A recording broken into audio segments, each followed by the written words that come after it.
Right, so we're going to look at something a bit different now. So what we're going to do now is we're going to move on to kind of multi-nuclear NMR for a little while. And what we're going to be doing really, so even though, so multi-nuclears, we're going to be looking at other examples of NMR spectra. So we're going to be moving away from carbon and proton. But essentially, it's the same kind of strategy that you're using irrespective of the, I suppose, the resonating nucleus. That's the nucleus that we're actually kind of studying in terms of the spectrum. So there are 4 key steps really in any strategy in terms of interpreting a spectrum. So the first thing, obviously, we look at what the resonating nucleus is. So in the case of carbon, it would have been the carbon-13, and obviously we had the proton. You would then be looking at how many different environments you have for that nucleus. So you're looking for chemical equivalents to try and work out the number of resonance lines that you're likely to see for that particular nucleus. So you saw that obviously in the examples with the carbon-13 and the protons, that we were looking for the number of environments that we had for those particular nuclei. The next step would be to identify any other NMR active nuclei present within the molecule. Okay, again, we saw that with the carbon-13, so obviously we were looking there at the effect of protons when we were considering the off-resonance. When we were looking at the proton, we were looking there at the effects of other protons. So we were basically looking at, say, other NMR active nuclei that are present within the molecule. Now, you may remember from the theory that when we talk about something being NMR active, it means that it has a nucleus spin, which is I, greater than 0. So essentially that's what defines something as being NMR active. The ones that we're particularly interested in are those with I equals or a half. They are slightly more, they're the kind of the simpler in terms of coupling. That's where you're going to see that n+1 rule for these I equals a half nuclei. There are nuclei that will have a spin greater than a half, and they tend to be referred to as quadrupolar. It's a different type of coupling that you would have for that, but generally the effect quite often is that you'll just maybe see line broadening. But you won't get any examples of that. We won't be asking you any questions related to interpreting somewhere where you've got the quadrupolar. So you're really looking for these I equals a half nuclei present within the molecule. So once you've worked out if you've got any other nuclei there, you're then looking for this coupling, where you might get coupling and kind of drawing the splitting patterns to predict any multiplicities that you might get. Obviously, we saw for the hydrogen or the proton spectra, you also could consider the integrals, but that's particularly for the proton NMR. And then the last step would be to write down any of the experimental data. So that would be things like the chemical shifts that you see for peaks, and also the coupling constants. So we're going to have a look at a couple of examples now that aren't. So we're going to look at first example. And Nick is going to be, because I can't write upside down, Nick is actually going to be working through these, but we'll, in terms of drawing, predicting the spectra that we might like to get. So we're looking here at a rhodium complex, a square planar complex of rhodium. Y in this case doesn't contain any NMR active nuclei, so we don't have to worry about any coupling with Y. And we're going to be looking at 19 fluorine NMR. What's the significance of this, Nick? That just means that it's with this curly brackets, that's indicating that the proton has been decoupled. So we're seeing no splitting due to any hydrogen atoms, maybe the NH3s here in this molecule. Okay, right. So the first thing we need to do then is we're obviously identifying the resonant nucleus. So obviously we've got a 19 fluorine spectrum here, so that is what we're looking for. That's the nucleus under study in this particular spectrum. So what we need to do then is to work out how many environments we have for the fluorine. So we're looking at the PF3, they're the only fluorines we've got, and we've really got to ask ourselves, are they the same or different? And hopefully we can see they're all the same. It's a bit like a CH3 where we say all the hydrogens are the same, because we've got free rotation about this phosphorus rhodium bond. They're all kind of in the same environment because they're kind of changing place extremely rapidly. So we have one chemical environment due to those 3 fluorines. So if there was no coupling with anything else in the molecule, we would see a single resonance line peak. Yep. Okay, so what we're going to do now is we're going to work out if there's any other nuclei present in the molecule that could couple with our fluorine. So we're going to work out, so outwards from the fluorine. So the next thing you can see that the fluorine are all attached to is a phosphorus. You may remember when we, earlier we talked about the fact that there is an NMR active isotope of phosphorus. So we have 31P. It is a spin I equals a half isotope, and it has a natural abundance of 100%. Yep. So we would expect to see coupling with the phosphorus. So I'm going to allow, Nick's going to now show you kind of the splitting diagram. Okay, so what we're looking just at the interaction, first of all, between the phosphorus and the fluorine. As Eleanor said, there's one phosphorus, and it's a spin 1/2 nucleus. So if I have my fluorine resonance, the single line associated with that, I'm seeing an interaction with the phosphorus, and what we're seeing is a splitting, and it's going to split it two ways, into a kind of two lines, I should say.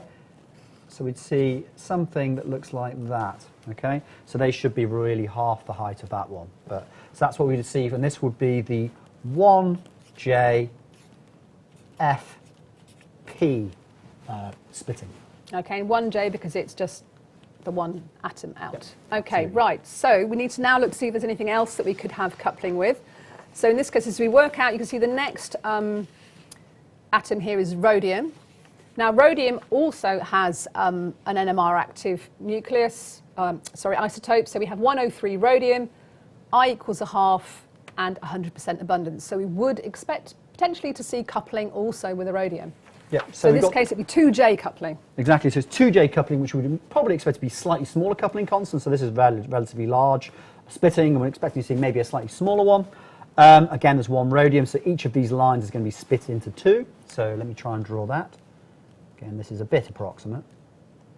So I've got one line, let me make that about half the size of the previous one, like that, and then similarly, another line, half the height. So they should be the same splitting, but it doesn't quite look like I've managed that. But again, this is a 2J fluorine rhodium splitting, and we're seeing 4 lines here, aren't we, in total? Okay.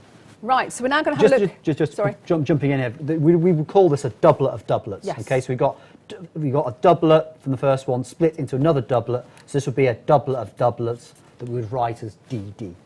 Okay. Right, so if we now work further out, so we already know that there's nothing, we've been told already that Y doesn't contain any NMR active nuclei. So we're going to move out. So the next one is nitrogen.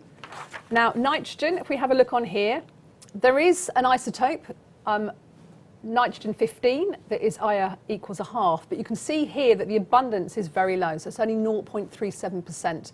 So again, that would mean that for every 100 molecules, we'd have less than one that would actually be likely to couple. So we really aren't going to see any coupling there with the nitrogen 15. The other main isotope of nitrogen is nitrogen 14, as it is an I equals 1 nucleus. So it's actually, and it's got, well, it's 99.6% abundant, and it's another example of a quadrupolar. So you might expect to see potentially some line broadening due to the nitrogen in this case, particularly since it's quite removed from the fluorine. Yep. Okay, so we're not actually going to think about any splitting, I think, with the nitrogen there. Nope. Okay, so we have another example now. So what would happen if we look at the platinum example? So the same, you can see the same, otherwise it's identical. So we've got basically, again, we've got the 3 fluorines all in the same environment, and then we're going to look, moving out from the fluorines through the other atoms, seeing what the splitting diagram would look like. It starts off looking exactly the same, where we've got splitting of the single fluorine signal by the phosphorus. Okay, so it will be split large coupling due to my 1J, let me get these approximately the right height. That's not right. So there should be about, again, half the height of that line, split into 50% there, 50% there. So half the height of that line there. And this is the 1JFP splitting, like we've seen previously. Okay, so if we move out now, the next nucleus we can see here is platinum. So if we have a look at platinum on our sheet here, we can see right down at the bottom we have 195 platinum. It is a spin I equals 1/2 nucleus, but it has a natural abundance of 33.8%. So that would mean, therefore, that if we had 100 molecules, so we'd have roughly 66% of the molecules we wouldn't experience any coupling, because they would be a non-NMR active isotope, so we don't see any coupling with 66% of the molecules. So I think you're going to I'm going to try and draw the picture that we get here. So I'm going to take one line at a time. Okay, so we said that 66%, if you like, of this line won't do anything, so we can just kind of carry on downwards and kind of make this a little bit shorter, maybe that length, okay? And that's 66% of the signal, okay? But 34% of the signal will be NMR active. And 34%, and because there's one platinum, therefore one platinum will, well, N is 1, will split those fluorines into a doublet, but it'll only be 34% of the total. So we'll have superimposed, if you like, on this single line, a doublet. Oops, which is not very symmetric, but basically, if you like, you have 34. So what we're going to do is, on top of my single line, I will have 2 signals on either side of it. Okay, and we think we've got a widget about. We do have a widget about this. So the key thing here is that this is not actually a triplet. We have the peak where we have no coupling with platinum, and then the doublet either side, which we refer to as satellites, which are to do the coupling with the 34% of the NMR active platinum. So what we would like you to do is to work out the relative intensities of this pattern. So we have a choice here of 1 to 2 to 1, 1 to 3 to 1, and 1 to 4 to 1. So while you're thinking about that, Nick is going to explain how we would measure the coupling constant here. Okay, so just returning to the picture. And we would obviously have the same thing happening for the other, exactly. line. Just to clarify that the other line would do exactly the same thing, so maybe it's worth very quickly putting that in because otherwise it could be a bit confusing. So you'd have exactly the same picture on the other line, okay? So in terms of, I might use this one because it's a bit clearer to work out the constant. So what we did, when we were looking at the triplet, which we looked at when we were looking at the proton NMR, we looked between adjacent lines, but that isn't the case here. What we're looking here is the splitting actually that's going on here is actually between the 2 satellite peaks. So it's actually between this peak and that peak. So this sort of distance here is my splitting. So that distance there is the 2J fluorine platinum coupling. So the distance between the satellite peaks. Okay, between the doublet that we see with the platinum. Yeah. Okay, right, so I'm going to, we haven't given you very much time to work at this widget, but I will enter. Okay, wonderful. So the majority of you are going to 1 to 4 to 1. Yeah, 1 to 4 to 1. Okay. So let's have a look at why the majority of you are right, actually. So let's go back to the thing. So we've already established this was 66% of the signal. Therefore, each of the remaining portion of that is 34%, which is divided between that part and that part. So this will be, if you like, 34 over 2 will be that one, and that one will also be 34 over 2. So the ratio of the intensities of these peaks will be 34 over 2 to 66 to 34 over 2. And if you simplify that, that actually comes out to be 1 to 4 to 1. Okay, and this particular intensity pattern is very characteristic, so you'd be expecting to see that when you've got platinum. So if you've got any spectra where you have a platinum, you would be expecting to see these kind of satellites at 1 to 4 to 1. So that's the kind of thing that you should be looking out for. And there are plenty of examples. So certainly within the multi-nuclear NMR unit, there's another example that looks at platinum. But it's doing exactly the same approach that we've just been doing here, where you are, as I say, start by looking at the number of different environments and then considering all the other isotopes that are present within that molecule or that are NMR active to kind of work out the coupling. So what we're going to do is one last thing now is that we're going to actually kind of go back and look at how this idea, because this kind of splitting diagram that we're doing here is called the method of successive splitting. And that's what you would be expecting to see anyway, where you would be seeing things like the doublet of doublets or even a doublet of doublets. So we're going to show that also obviously applies to the proton NMR. So we're going to kind of go back briefly to consider proton NMR. Okay. And we're going to apply the same kind of strategy that we've just seen previously. So in this case, we've got a tri-substituted benzene. So you can see here we have 3 protons and we have the 3 bromine. So in this case, we're looking at proton NMR. So that is our resonating nucleus. That is the nucleus under study. We've got 3 protons. We've got to work out if they're in the same chemical environment or not. So obviously, if we look at proton A, this is essentially between 2 bromines. So actually, this one isn't, this is in one particular environment. HB and HC are both adjacent to a proton and bromine on the ring. However, you can see that para to the proton for HB, we have a bromine, whereas para to the H proton C, we have another hydrogen. So they aren't actually in the same chemical environment. So we would expect to see 3 resonances. I haven't got a spectrum. We do actually see 3 resonances. So, that's the first part of our strategy. We worked out we have 3 environments. We would expect to see 3 resonances. So now we're going to do the same thing and consider whether there's any other NMR active nuclei. Bromine, we don't need to worry about. That's not actually NMR active, I believe, according to our table. We haven't got that in the table. It isn't. So really, we're only going to be considering the other protons in the molecule. So we're now going to consider. So we do actually have a mock-up of what they are going to. So we're going to. I think we'll start with. Is it HC that we're going to start with? So we look at HC first of all, okay, and this is just sort of the splitting diagram for HC. And, well, HC, as you can hopefully see, well, it only really will couple with HB. Okay, and I'll just move it out of the way quickly. It's because it's HA is just too far away.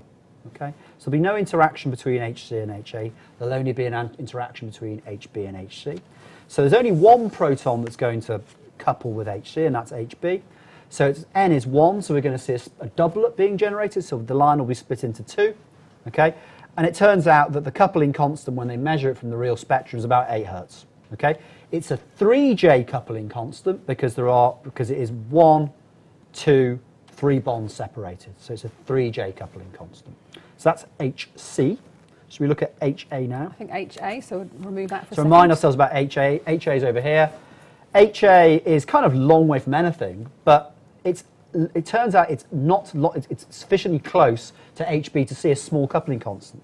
HA to HB is 1, 2, 3, 4 bonds apart. So 4 bonds is a kind of a long range coupling constant. So what we see is a much smaller splitting. So if we look at the diagram, it can't couple with HC, it's too far. It does couple with HB. The splitting is small, much smaller than the case of HC. So the lines are much more closer together. We have a 4J coupling constant with a consequently smaller coupling, 2 Hertz coupling constant. But okay? In this particular case with C4J, you wouldn't necessarily always see 4J. You quite often don't see 4J, but with aromatic systems you sometimes do. Okay. Let's look finally at HB. Okay, and HB, well, we kind of already discussed HB. We know it couples with HC. We also know it couples with HA. So we're going to see a bit more of a complex pattern here. So what we normally do is take the large coupling first. This large coupling is the coupling between HB and HC, as we discussed. Again, 8.1 Hertz, big coupling constant. Those 2 lines are then split again by the coupling to HA. Again, this line split by the presence of HA, and that line split by the presence of HA. So we have, again, a second coupling going on. So what we're seeing here is, again, 4 lines. So what we were seeing here is our doublet of doublets, our DD. Okay, so when you're seeing something like a DD, that really should be suggesting to you that you have got this, as I say, this kind of idea of successive splitting. So you've got the coupling with 2 different groups, effectively, that's going on there. Another key thing to note here is the fact that the values of the coupling constants are the same. So the coupling we had here between HA and HB at 2.1 Hertz is the same as that between HB and HA. Yeah. And ditto between for HB and HC and so that should be HC and HB and HB and HC. Yeah. So you can see this actually gives you, by looking at the coupling constants, will give you information about which things are kind of coupling and hence are close to each other.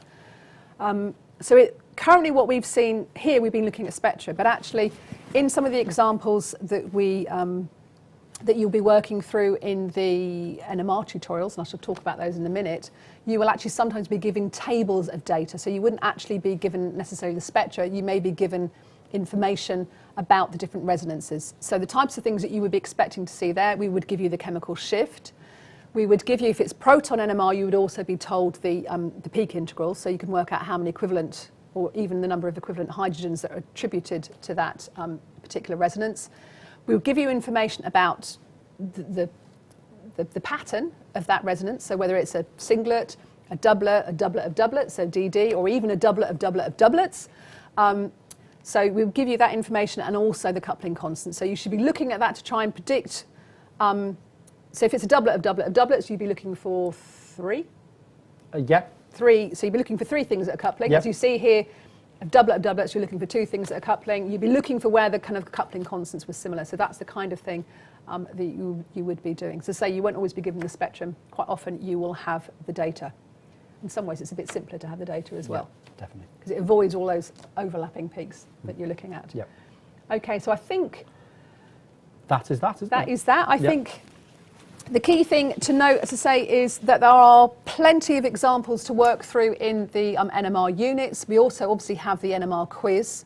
So there will be questions on NMR in TMR 03, but also again in TMR 5, which is the TMA that counts towards the examinable component of the module. So that TMA counts as 25% of the exam. So there's plenty of opportunities to have practice. So I guess the last thing to say is thank you for attending tonight, or thank you for watching the recording. Hope you found it useful, and again, Happy New Year. That's really what I want to say, and Yeah, that's it, really, isn't it? So thank you, And good evening. Yeah, good night.